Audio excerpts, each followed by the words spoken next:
Então, de fato, a guarda-lapela, ela vai, quando a gente bagunça e laça, ela tá muito longe do corpo do nosso adversário. Então imagina assim, a gente pegou o pano do kimono, tá?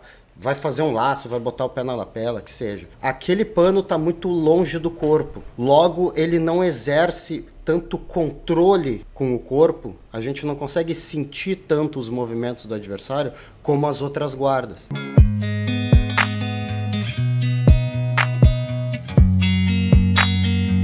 E aí galera, beleza? Bora falar hoje sobre fazer uma avaliação da guarda-lapela, quando usar, os porquês de usar, como é que ela funciona. E antes de tudo já peço para vocês se inscreverem no canal, não se esqueçam de se inscrever no canal. Lá no final, se vocês gostaram, deixa um like, beleza? Primeira ideia que eu queria trazer para vocês é o seguinte, onde que eu entendo que ela é boa, tá? Eu entendo que ela é boa como um segundo approach de guarda. O que eu quero dizer com isso? Quando você se acostuma a fazer lapela, e agora vai um recado para os lapeleiros de plantão que querem pegar a lapela e já laçar, ela é uma guarda que ela não tem muita conexão. Então, a depender da reação do passador, não é difícil passar e não é difícil deixar muito atrasado esse guardeiro, tá? Não é nada difícil hoje em dia. Já foi difícil. Hoje em dia já não tem muitos mistérios, ela é fácil. E outra, você perde algumas habilidades, tá? Você acaba ficando um pouco viciado no jogo de lapela.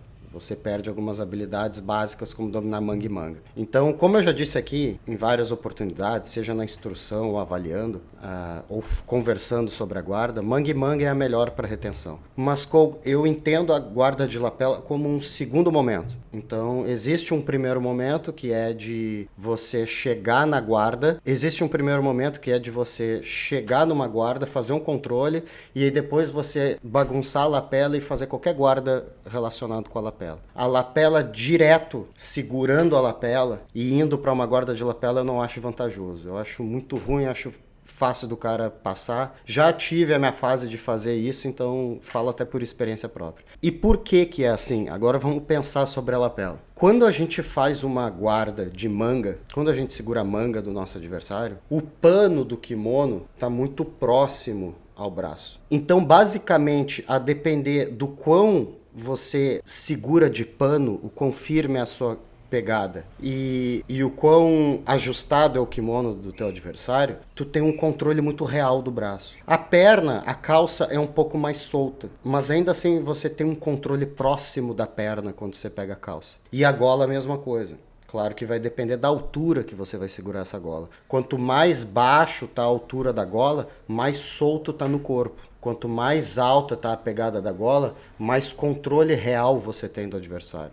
E o que acontece na lapela? A lapela é o final da gola. A gente vai pegar lá embaixo. Então, de fato, a guarda-lapela, ela vai, quando a gente bagunça e laça, ela está muito longe do corpo do nosso adversário. Então, imagina assim, a gente pegou o pano do kimono, tá? Vai fazer um laço, vai botar o pé na lapela, que seja. Aquele pano está muito longe do corpo. Logo, ele não exerce tanto controle com o corpo, a gente não consegue sentir tanto os movimentos do adversário como as outras guardas. Então, esse é o porquê eu acho que como um primeiro setup ela não é boa, como um primeiro momento. Claro, aí a gente vai entrar nas particularidades, né? Alguém que é muito flexível, alguém que faz muito bem a guarda, um Keenan da vida, que seja, alguém que se adaptou à guarda, sempre vai fazer bem. Mas aqui a lógica não é falar sobre a exceção, né? Vamos falar sobre a regra. Né? A exceção, o cara vai fazer uma guarda super esquisita, um ataque super esquisito e funciona. Para ele funciona. Isso é o legal da arte marcial, do jiu-jitsu. Mas não vamos falar da exceção, porque senão nada se encaixa. Então a lapela, por ser longe do corpo, ela exerce pouco controle. Mas então qual que é a vantagem da lapela? A vantagem da lapela é que quando a gente enrosca na nossa perna, laça na nossa perna e laça na perna do adversário, a gente deixa a postura dele muito prejudicada. Então eu acho que essa é a grande sacada da lapela. Então vocês vão me perguntar, pô Pedro, mas tu tinha acabado de falar que a lapela não tem controle, como é que eu vou alterar a postura do cara? Depois que eu lacei e enrosquei na perna, sim. Então o problema da lapela é começar com ela. Então eu vou dar um exemplo. Eu chamei pra guarda, fiz manga e manga. Da manga e manga, troquei pra manga e gola. Fiz um ataque, botei um de la riva, tentei puxar o braço, ir pra um ataque, alguma coisa. O cara ficou naquela postura acocada. Minha perna tá atravessada, certo? Ao lado do corpo dele. Não me custa, se eu tô com a mão na manga ou na gola, soltar uma e bagunçar e segurar por baixo da perna dele. Agora eu tenho o controle dele. Agora ele tá preso. Então, a guarda-lapela ela é muito boa pra prender, pra deixar preso. Mas depois que a gente já controlou. Ela é boa como controle depois que o controle já está estabelecido. É diferente de, por exemplo, quando eu quero fazer uma retenção de guarda e eu vou segurar manga e manga, eu tenho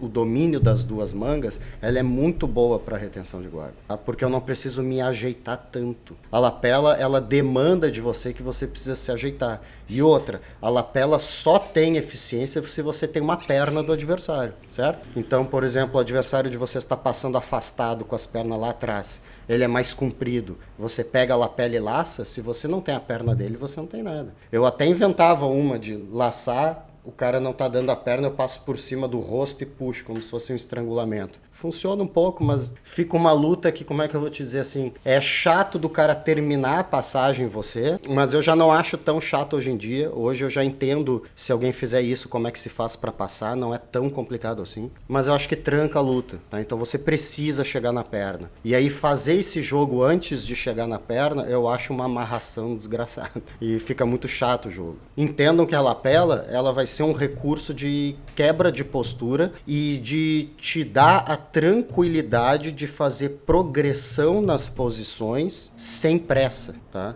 E também porque ela é mais difícil de estourar. Então, por exemplo, imaginem que...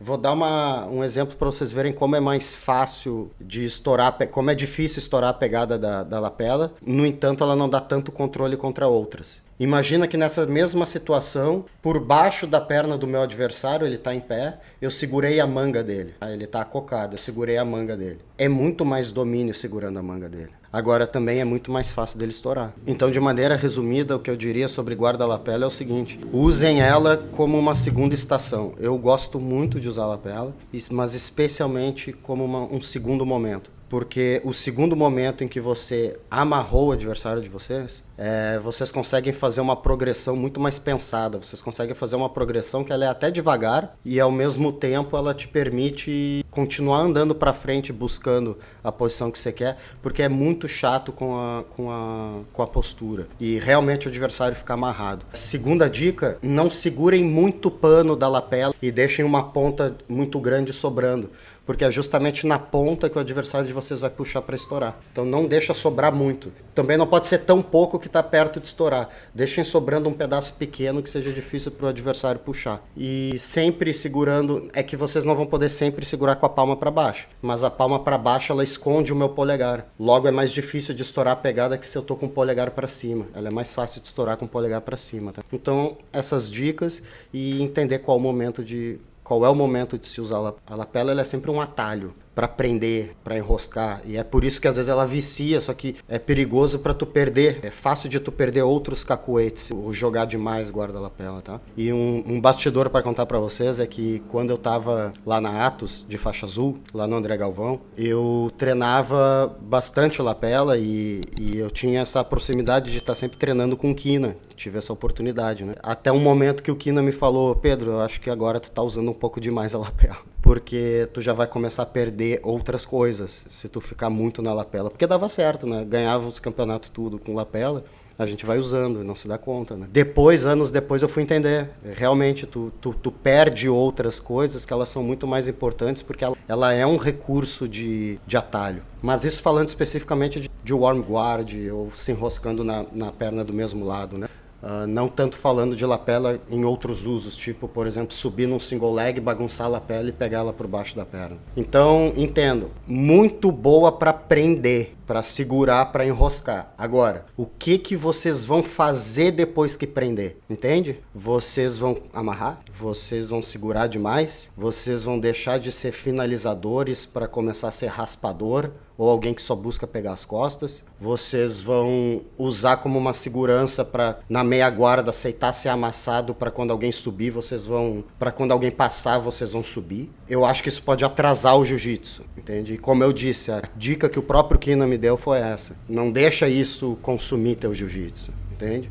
Então usar com sabedoria isso, saber que é duas coisas. Saber que ela é uma segunda guarda, eu acho que é o principal. Como eu disse, se funciona para você como primeira guarda, ok, continue fazendo, você é muito flexível, já se adaptou. Não é o seu caso, usa ela como um segundo momento. Mangue e manga sempre é melhor. Até mangue e gola, se você está muito acostumado, pode ser. Porque usar só a lapela como primeira instância precisa de algumas características físicas que vão deixar isso fácil. Tá? Então, mas ela como um segundo momento, ela é muito boa para qualquer situação, tá? Agora, usar com sabedoria para isso não diminuir teu jiu-jitsu, mas sim fazer com que de uma postura em que você amarra esse cara que está em cima, você vai buscar a finalização. E tem muitas combinações, muitas, inúmeras combinações. Qualquer desequilíbrio que você gere com esse cara que vai botar a mão no chão, vai sobrar braço, vai sobrar triângulo, vai usar pegada de costas, vai dar para jogar em cima para alterar a pegada para ir pro pé. Vai ter muita coisa para fazer, beleza? Então tá, galera, espero que tenham gostado. É isso aí, deixa o like se vocês gostaram. Não se esqueçam de se inscrever no canal, beleza? Valeu, tamo junto.